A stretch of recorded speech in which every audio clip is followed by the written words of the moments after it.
Deus cria todos nós, assim, como imagem e semelhança dele, ele é algo físico, mas ele... Ou não? Ele se parece com a gente ou não? E eu sei que... Não sei se você tem essa resposta, não sei se você ou já viu, assim. Eu nunca vi, mas já senti. Só que isso é muito louco pra mim, porque falam... Pô, ele é imagem e semelhança nossa. Aí eu fico tipo assim... Como é que ele é, mano? Ele é negrão, ele tem os dread, usa relógio. Não, isso aqui são perguntas bestas. Não são bestas. Mas são tipo assim... Não. Mas são perguntas que eu me faço, porque eu quero... Tenho essa curiosidade do finito, assim. Será que é finito ou é infinito? Eu fico, tipo, muito nessa. A pergunta é... Como é que Deus é, né? Se ele parece com a gente, será que Deus é preto, é loiro, é... Porque ele não aparece pra gente, assim, fala assim, eu existo, eu tô aqui, irmão. Boa. Uma voz, né? Então. Eu vou começar... Eu vou responder as duas num pacote só. Por favor, tá fica bom? à vontade. Deus é tão grande. Deixa eu falar um pouquinho do ser de Deus. Será que existe um espaço que caiba a Deus? Não. Onde que ele fica? Onde que ele fica? Que tamanho que ele é? Exato. Ele fica escutando todo mundo? Todo mundo. Que Ou isso? seja, não dá pra entender. Deus nem pensa, Deus sabe. Deus não raciocina, ele já sabe. E vou piorar a situação. Se Deus sabe tudo... Eu tenho livre-arbítrio mesmo? Eu tenho livre-arbítrio mesmo? A pergunta que ele faz pra mim é honesta ou ele tá sendo apenas um pretender, um ator? Ou tipo aquela mulher que foi traída fala assim, você me traiu? E sabe a resposta já. E como é que eu sei que Deus não é um brincalhão cósmico? Que tá brincando com a gente igual a gente brincava com formiguinha lá pegando o sol, queimando as formiguinhas lá. Como é que eu sei que eu não sou o Tamagotchi de Deus? Exatamente. Ou vou piorar a situação. Como é que eu sei que eu estou nesse podcast que isso aqui não é uma produção da minha mente?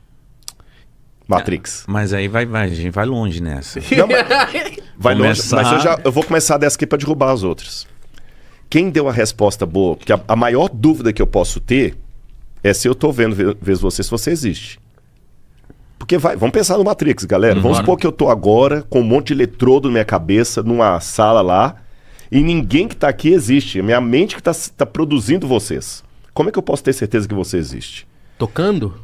Esse é o máximo do ceticismo que a gente pode ver. Não tocando não, porque... Eu posso imaginar um toque? Você pode imaginar um toque. Quando você sonha, você não... Aliás, quem já fez xixi na cama sabe o que é ter um sonho realizado. Sim. Você pensa que tá no banheiro e não tá. Sim. Né? Então vamos lá. O Descartes, René Descartes, respondeu isso e eu vou usar Descartes para responder todas essas questões que vocês colocaram aí. O Descartes falou assim, peraí, eu posso duvidar até que você tá na minha frente, mas tem uma coisa que eu não posso duvidar.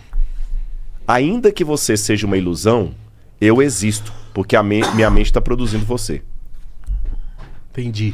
Aí que é a famosa frase, cogito ergo sum, em latim, penso, logo existo. Eu não tenho como duvidar da minha existência. Então eu também não duvido da minha. Exatamente. Tá certo? Sim. Então eu existo. Ainda que você seja uma ilusão, eu estou produzindo você. Mas para eu existir, eu sei que eu não sou eterno. Então tem que ter algo que me produziu. Então eu já sou obrigado, a partir da minha existência, a admitir a existência do outro. E esse outro, para ser alguém que realmente justifica tudo, tem que ser um outro com O maiúsculo. Então tem esse Deus.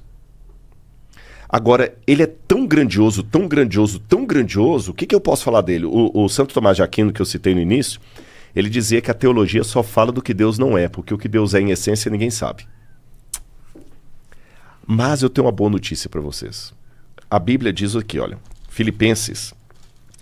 Colossenses, Paulo fala como é que é essa questão da imagem de Deus, como é que nós podemos conhecer a Deus. Filipenses capítulo 1, versículo 3 diz assim, Ele nos libertou do poder das trevas e nos transportou para o reino do seu Filho amado, em quem temos a remissão, a redenção dos pecados.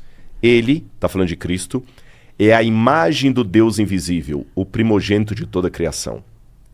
Pois nele foram criadas todas as coisas, no céu e sobre a terra, visíveis e invisíveis, sejam tronos, soberanos, potestades, tudo foi criado por meio dele e para ele. Então, Paulo está explicando aqui que Jesus é a imagem visível, interessante isso, do Deus invisível, porque tudo foi criado nele. Aí você vai para o Evangelho de João, ele fala assim, no princípio era o verbo, e o verbo estava com Deus e o verbo era Deus. Ele estava no princípio com Deus. Todas as coisas foram feitas por ele, e sem ele, nada do que foi feito se fez. E o verbo se fez carne, verso 10, verso 18, e habitou entre nós. Verso 14, e habitou entre nós.